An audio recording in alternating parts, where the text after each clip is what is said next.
ছাত্র জনতার গণঅভ্যুত্থানের পরে জনগণের ব্যাপক সমর্থন নিয়ে এই সরকার গঠিত হয়েছে এবং এই সরকার জনগণের প্রতিনিধি।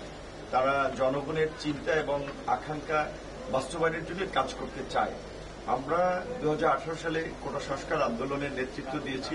সেখান থেকে আমাদের অনুজদেরকে নিয়ে এইবার এই কোটা সংস্কার থেকে রাষ্ট্র সংস্কারের সফল গণঅভ্যুত্থান আমরা ঘটিয়েছি। দেশবাসী আমাদের সাথে ছিল।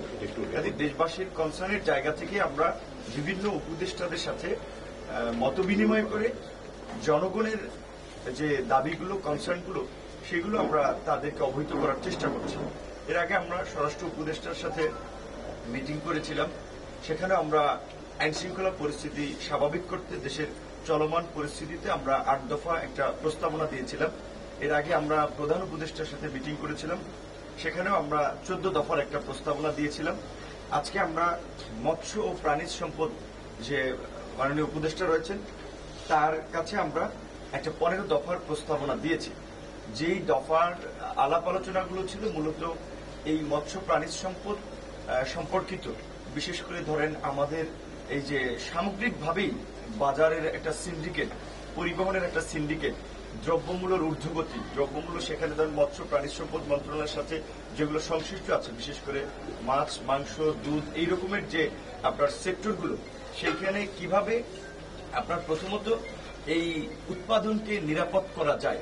কারণ আপনারা জানেন যে আমাদের সাধারণ মানুষ পাঙ্গাস এবং তেলাপিয়া মাছের মতো যে মাছগুলো খায়, সেখানে এতটা বিষাক্ত আপনার উপাদান ক্ষতিকর ব্যবহার করা হয়, যেটা মানুষের শরীরে গিয়েও কিন্তু ক্ষতি করছে।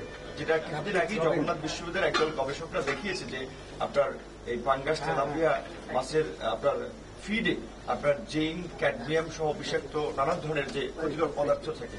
তো এই খাদ্যের উৎপাদনকে নিরাপদ করা এবং এই পরিবহনকে সহজলভ্য করা, পরিবহনের চাঁদাবাজি বন্ধ করা এবং মানুষের আপনার নাগালের মধ্যে নিয়ে আসা খাদ্যদ্রব্যের দামগুলো সাধারণ মানুষের পুষ্টি আপনার চাহিদা নিশ্চিত করতে, বিশেষ করে ভ্রাম্যমান যে উদ্যোগগুলো আছে যে আপনার কম মূল্যে আপনার এই খাদ্যদ্রব্য, মাছ, মাংস বিক্রয়, সেগুলো এবং বিশেষ করে এখন আমাদের রাষ্ট্র সংস্কারের জায়গা থেকে সমস্ত মন্ত্রণালয়গুলোতে, সমস্ত সরকারি অফিসে আমরা একটা দাবি জানিয়েছি, বিশেষ করে যারা দুর্নীতিবাজ, অসৎ এবং দলদাস কর্মকর্তা ছিলেন তাদের বিরুদ্ধে অনতিবিলম্বে ব্যবস্থা গ্রহণ। কারণ তাদের বিরুদ্ধে যদি ব্যবস্থা গ্রহণ না করা হয় তাহলে তারা এই কার্যক্রমকে ব্যাহত করবে।